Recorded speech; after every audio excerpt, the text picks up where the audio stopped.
Hey everybody, on today's episode of Games with Bill, we're going to talk about PlayStation, we're going to talk about Elden Ring as well as Hogwarts Legacy. We're going to talk a little bit about E3, and we're going to talk about Tom Clancy X Defiant. Those stories and more on today's episode of Games with Bill.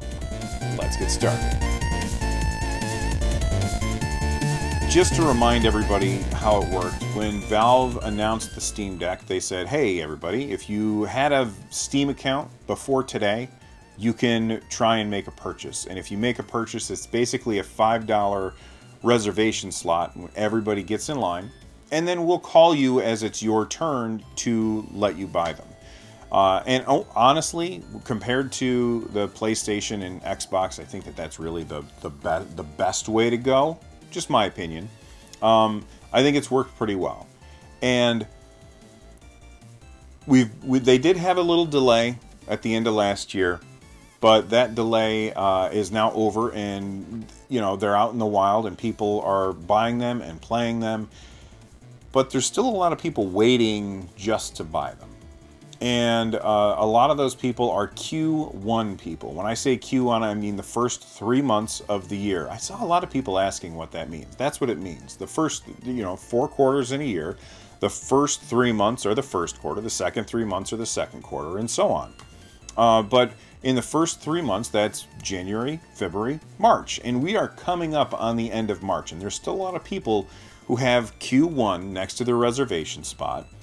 And they're wondering, when am I going to get to order mine? Well, Valve tweeted this out, which I thought was really awesome. I'm going to bring it up on my phone just so that I make sure I get it right. They said, hey all, this week's Q1 Steam Deck order emails have been sent out. All remaining Q1 reservers will receive their email next week. So, if you didn't know, every Monday, Valve has been sending out a bunch of emails saying, hey, you can buy yours. And then people have 3 days to make their decision. And then they move on to the next person in line. Well, next Monday, which is, I'm looking at I don't know the day. Next Monday would be 7 days from today. So that would be March 28th. The last of the Q1 reservation spots will be sent out. So if you're a Q1 person and you don't have your Steam Deck yet, you're about to get it. And I think that that's really exciting for you. And I hope that you subscribe to the channel and come back for more Steam Deck stuff. Now, that's really awesome. I'm super happy about that. As a content creator, I'm also very interested that OBS, which is the recording software that I use when I do any live streams or anything like that, OBS is now available on Steam, and I've seen a couple of streams that people have done from the Steam Deck, which is incredibly interesting. Now, I don't know that I would want to do that, but if you want a cheap way to get into content creation, a $400 machine that can run OBS. You buy yourself, actually has a built-in microphone. It's not the best microphone in the world, but it's not bad. That's actually really, really compelling. Like, you can do it all on deck. That's really cool. However, you are going to pay a price whenever when I play a game on my computer, if I try and stream from that same computer, I will often drop a whole bunch of frames. It'll get real nasty real fast, but it's super interesting that it's a possibility. And I can't think of any other reason for OBS, this software that is really niche, to show up on Steam if it didn't have anything to do with Steam Deck and just making sure that it was easy for people to use on deck. Very interesting conundrum. I'm curious, anybody out there who's a content creator like me, are you interested in making your stuff right on deck? For me, I'm not, because I have a really nice computer that I can use in order to edit the video. I've got a nice camera, I've got a couple of different microphones, I've got big lights and stuff. Doing it on deck is kind of a pain. But if I didn't have all that stuff and I was just looking for an entry-level way to try my hand at content creation and see if it was any good, that would actually be pretty cool. Really cool. So, two of the games that I've really been enjoying this year have been games that traditionally I have not been interested in. That would be Monster Hunter Rise. Man, I love that game. I've had so much fun with it. But the other Monster Hunter games just never really grabbed my attention nearly as much as this one did. And then From Software's Elden Ring. Again, I played Dark Souls 3, and it never made me just really want to jump in. Like, I played that game like 5 times and said, you know what, this is not for me. All of the hype around Elden Ring convinced me to try it out, and I'm really glad that I did. I've probably got around 25 hours in that game, but I might be hitting the wall. And it's not necessarily because it's difficult, and it is. And it's not because I don't think it's a good game, because I do think it is. I think really the reason why I'm hitting that wall is just simple attention span. I don't know what it is about me, because when I play like Monster Hunter Rise, that game is incredibly repetitive. Maybe it's because you can play it in such small chunks, and every time I go to play Elden Ring, I feel like, boy, I better really carve out an amount of time in order to sit down and play this. And then I make a decision, I don't know if I really have time for that, so I don't. And that might be the reason that I don't play Elden Ring. I wish it were more bite-sized. You look at a game like Breath of the Wild, and the ability for me to just simply pause it, close it, come back to it later, that made it so that I would continue playing it for a really, really long time on the Nintendo Switch. Elden Ring is specifically designed to not let you pause the game. They don't want you to stop playing for any particular reason unless you are done. And that means that as somebody who is incredibly distractible, has a lot of things going on, it makes it unlikely for me to boot the game, which is why I might be kind of washing my hands of it. It's still fantastic, and I'm still really, really glad that I picked it up, but man, I really wish I could pause the game. And I know this is not anything new. People have been complaining about From Software games not allowing you to pause for an exceedingly long time. I'm not the first person to come up with this complaint. I'm just the latest, I guess.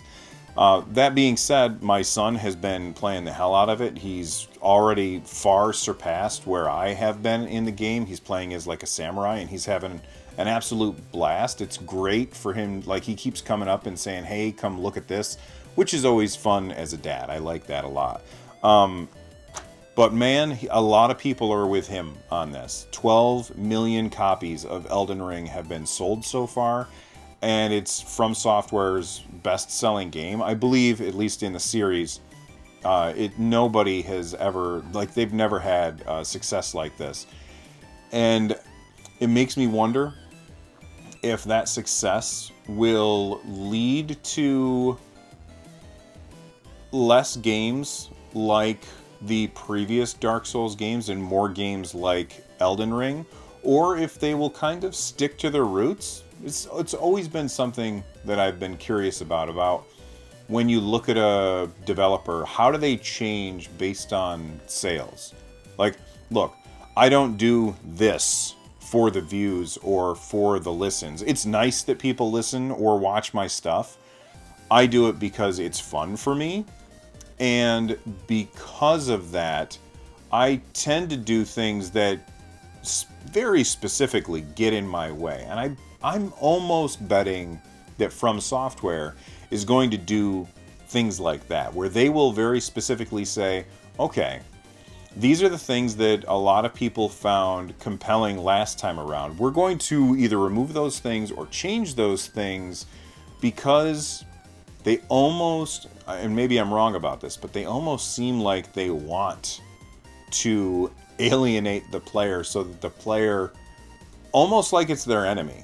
I don't know. Maybe I'm talking out of the wrong side of my mouth or something. You guys let me know in the comment section down below or at me on Twitter. Let's move on to PlayStation. I want to talk about Hogwarts Legacy. We finally got a second state of play last week where Sony was showing off all of the stuff for Hogwarts Legacy, and I'm gonna be completely transparent. I'm not a huge Harry Potter fan. Like I've never read the books. I did watch the movies with my kids. I think I watched them once in theaters, and then my kids did a marathon, and we sat and watched them then.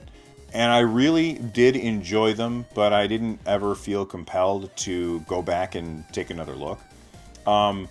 That being said, when Hogwarts Legacy was announced, I was like, okay, that looks cool. I don't have a PlayStation, so I don't really care. I still want to get a PlayStation. I'm still trying to get a PlayStation, but I knew it was, a PlayStation exclusive. And so I didn't really pay too much attention to it. Well, I decided to watch the State of Play, and they really showed off a lot of stuff with Hogwarts Legacy that is catching my eye, that is interesting to me. And it's not about the lore of Harry Potter or Hogwarts or whatever. I feel like this is the kind of game that, well, okay, if this exact game were made and it wasn't called Hogwarts or didn't have anything to do with Harry Potter, but everything about the game was exactly the same, just change the name of the setting and the name of the game, I think that this game would do well. It wouldn't do nearly as well as it will with the Hogwarts name on it, but I think it would do exceedingly well. And it would appeal to, I'm going to say not necessarily a different audience, but a more narrow audience. Like, the Harry Potter stuff is capturing a lot of interest that otherwise wouldn't be there. But for me, this game looks interesting even though it's a Harry Potter game, if that makes sense. And I know it's not a Harry Potter game. It takes place in the same universe, and it's what's the word I'm looking for? Like, it's in the past. It's almost like, I think the best comparison for Hogwarts Legacy might be Knights of the Old Republic. You know, you're looking at a game with a lot of customizability in a beloved franchise, and in that beloved franchise, you're going back in time so that you can really do whatever you want with the lore. And that's interesting to me. I like the whole 1800s aesthetic for it. I think that that's really cool.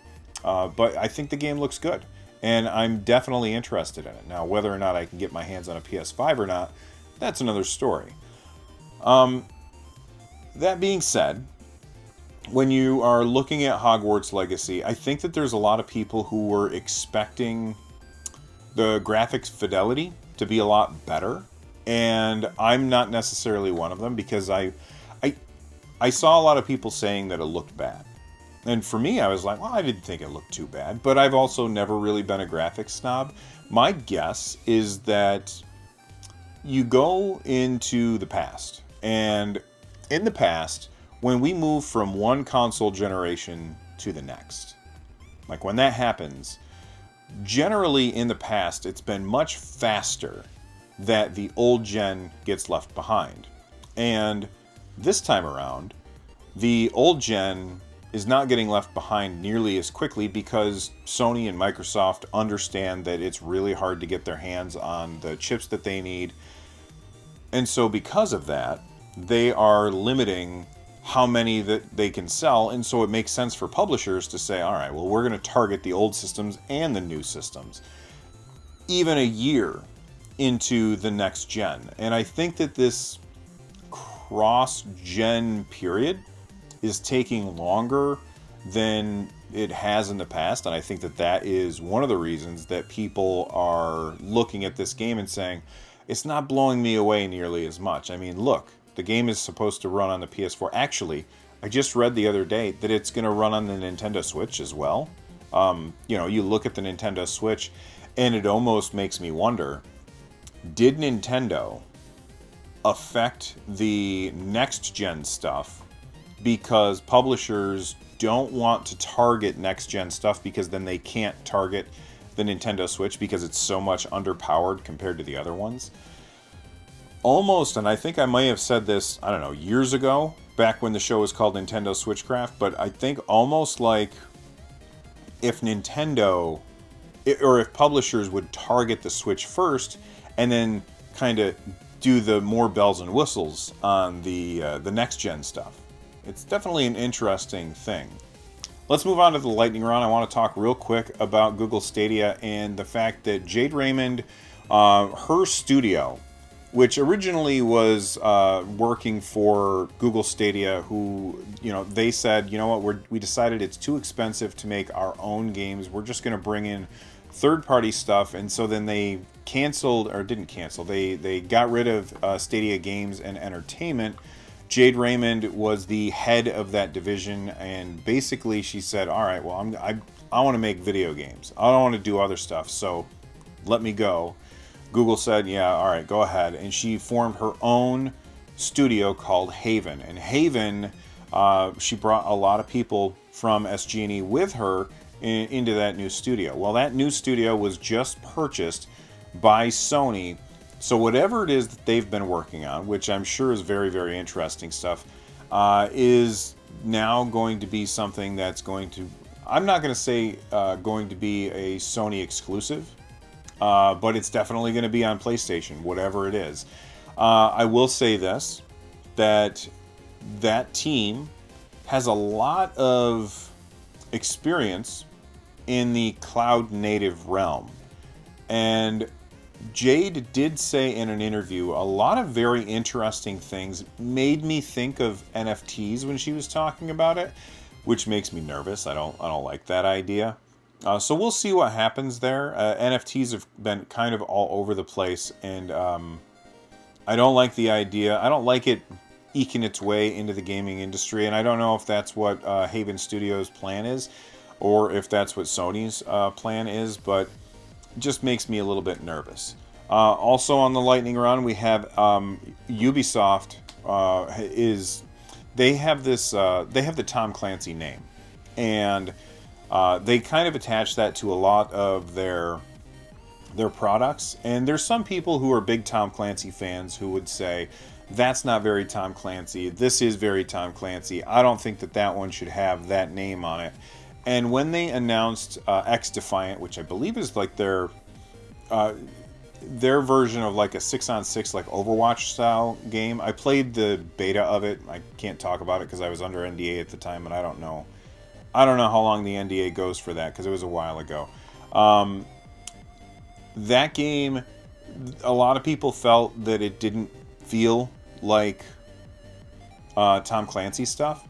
And it seems like Ubisoft is now agreeing because they have changed it from Tom Clancy's X Defiant to just X Defiant. It's getting to be that time of year. We're coming up at the end of March, and you know what that means. That means all of the E3, that's what I wanted to say, all of the E3 announcements or pre-announcements or lack of announcements are going to start happening really, really soon. And one of those things is that EA is kind of passing on E3 this year. That's why I said EA before.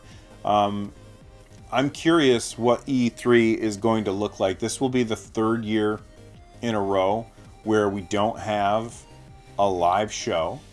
And I think that that's the responsible thing. I think that it's good that they're doing that. But at the same time, like I've been saying this for a couple of years now, I don't know if E3 can survive what they're doing right now. I don't know if it's as important as it used to be, because now all of the companies out there, they have a direct line of communication with the players. They don't need to go through E3 in order to talk to us. And you might think that that's a good thing or a bad thing. I, for one, really look forward to summertime when E3 happens because it's exciting and you get lots of announcements. But there's no reason for companies to pay the ESA for the privilege of making announcements at that time, because sure, all the journalists are going to be looking at E3, but if I'm big enough, like if I'm Nintendo or whatever, and sure, they're going to make an announcement at that time like they always do, but everybody's going to pay attention to what they say, whether they're part of E3 or not. So, boy, do you think E3 survives a third year without a live show? I'm not sure. Anyway, let me know. While you're here, there's a video for you to watch right up there. Thank you so much for hanging out with me. I'll see you next time. Bye-bye, everybody.